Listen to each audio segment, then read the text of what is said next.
संकल्प का प्रयोग। अभिग्रह तप। मनुष्य में जितनी क्षमता होती है उतना उसका उपयोग नहीं होता। उसका एक कारण है संकल्प का अभाव। कल्पना, जब तक कल्पना रहती है वह संकल्प नहीं बनती। जब वह स्थिरता और निश्चितता तक पहुंच जाती है तो संकल्प बन जाती है। संकल्प एक शक्ति है। उसका प्रयोग रचना और विध्वंस दोनों में किया जा सकता है। यह व्यक्ति के विवेक पर निर्भर है कि वह उसका उपयोग किस दिशा में करता है। दृढ़ संकल्पी के लिए दुष्कर कुछ नहीं होता। इसी भाव का प्राकृत साहित्य का एक सूक्त मननीय है। निच्छिय भवस्य यस्य एत्थं किम दुःखकरं करणीयाय। युग प्रधान आचार्य श्री तुलसी ने अणुव्रत आंदोलन का प्रवर्तन किया। वह व्रत और संकल्प की चेतना को विकसित करने का प्रयोग है। छोटे छोटे संकल्पों द्वारा व्यक्ति निर्माण और स्वस्थ समाज संरचना की प्रक्रिया है। महामना आचार्य भिक्षु महनीय संकल्प चेतना के धनी थे। उन्होंने धर्म क्रांति की। उसकी पृष्ठभूमि में उनका संकल्प बल था। उसके बिना वह संभव नहीं था। उनकी इस संकल्प चेतना के उद्बुद्ध होने में निमित्त बना एक रात्रि का तीव्र ज्वर। उससे उन्हें बोध पाठ मिला। वे धर्म क्रांति के लिए कृत संकल्प हो गए। अनाथी मुनि ने यौवन में भरे पूरे संपन्न परिवार को छोड़ साधुत्व स्वीकार किया। उनकी संकल्प चेतना जागृत हो गई थी। उसमें निमित्त बनी उनकी आंखों की वेदना। कोई भी चिकित्सक और स्वजन उनकी दिल दहला देने वाली वेदना को मिटा नहीं सका। उन्होंने अशरणता और अत्राणता की वास्तविकता को पहचाना और आत्म तत्व को पाने के लिए उद्युत हो गए। निश्चय शक्ति संपन्न पौरुष के प्रतीक पुरुषों की यशोगाथा नीतिकारों ने भी गाई है। विघ्नः पुनः पुनरपि प्रतिहन्यमानः प्रारब्धमुत्तमजना न परित्यजन्ति। बार बार विघ्न बाधाओं से प्रताड़ित होने पर भी उत्तम दृढ़ संकल्पी मनुष्य अपने प्रारंभ किए हुए कार्य को बीच में नहीं छोड़ते। अभ्यास और प्रयोग के द्वारा अपनी संकल्प शक्ति को बढ़ाया भी जा सकता है। उसके विभिन्न उपक्रम हैं। निर्जरा के 12 भेदों में तीसरा भेद है भिक्षाचर्या। इसे वृत्ति संक्षेप, वृत्ति संख्यान और वृत्ति परिसंख्यान भी कहा जाता है।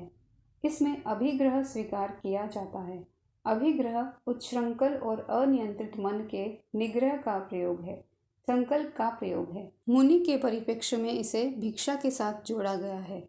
उसके 4 प्रकार हैं: द्रव्य अभिग्रह, क्षेत्र अभिग्रह, काल अभिग्रह और भाव अभिग्रह। द्रव्य अभिग्रह भिक्षा में अमुक द्रव्य चावल दाल आदि मिलेगा तो भिक्षा ग्रहण करूँगा, अन्यथा नहीं। अमुक द्रव्य के सिवा कुछ भी ग्रहण नहीं करूँगा, यह द्रव्य संबंधी अभिग्रह है। क्षेत्र अभिग्रह, अमुक स्थान में भिक्षा मिलेगी तो ग्रहण करूँगा, अन्यथा नहीं। जैसे भिक्षा देने वाली महिला देहली को अपने दोनों पैरों के मध्य किए हुए खड़ी खड़ी भिक्षा दे तो भिक्षा लूँगा, अन्यथा नहीं। काल अभिग्रह, अमुक समय में भिक्षा मिलेगी तो उसे स्वीकार करूँगा, अन्यथा नहीं। भाव अभिग्रह, हंसता हुआ, रोता हुआ, बेड़ियों से बंधा हुआ इस प्रकार का दाता मुझे दीक्षा देगा तो ग्रहण करूँगा, अन्यथा नहीं। इस संदर्भ में भगवान महावीर का वह दुष्फल अभिग्रह मननीय है। साधना काल के 12वें वर्ष में भगवान ने संकल्प किया, मैं दासी बनी हुई राजकुमारी के हाथ से ही भिक्षा लूँगा, जिसका सिर मुंडा हुआ हो, हाथ पैरों में बेड़ियाँ हो, 3 दिन की भूखी हो और आँखों में आंसू हो, जो देहली के बीच में खड़ी हो और जिसके सामने सूप के कोने में उबले हुए थोड़े से उड़द पड़े हों आदि। महावीर भिक्षा के लिए जाते पर भिक्षा लिए बिना ही लौट आते। 5 महीने और 25 दिन निकल गए। 26वें दिन उनका अभिग्रह फला। उन्होंने चंदना के हाथ से भिक्षा ग्रहण की। प्रयोजन: यह तप आशा लालसा को नियंत्रित करने के लिए किया जाता है। विभिन्न प्रयोगों से अपने मन और शरीर को साधा जाता है। भगवती व्याख्या प्रज्ञप्ति के 25वें शतक में उत्क्षिप्त, निक्षिप्त आदि अनेक प्रकार के अभिग्रहों का उल्लेख है। भिक्षा के सिवाय भी अभिग्रह का प्रयोग किया जाता है। अनेक तपस्वी लोग भी अभिग्रह करते हैं। अमुक स्थिति निष्पन्न होने पर ही मैं पारणा करूँगा, अन्यथा नहीं। साधना के अन्य विभिन्न अनुष्ठानों में भी यह प्रयुक्त हो सकता है। राजा अध्यात्म साधना का प्रयोग कर रहा था। उसने अभिग्रह किया कि मैं तब तक साधना करता रहूँगा जब तक यह दिया जलता रहेगा। कुछ समय बाद दिया बुझने की स्थिति में आ रहा था कि दासी ने सोचा दिया बुझ न जाए। उसने उसमें और तेल डाल दिया। राजा ने अपनी साधना जारी रखी। फिर जब दिया बुझने लगा, दासी ने पुनः उसमें तेल डाल दिया।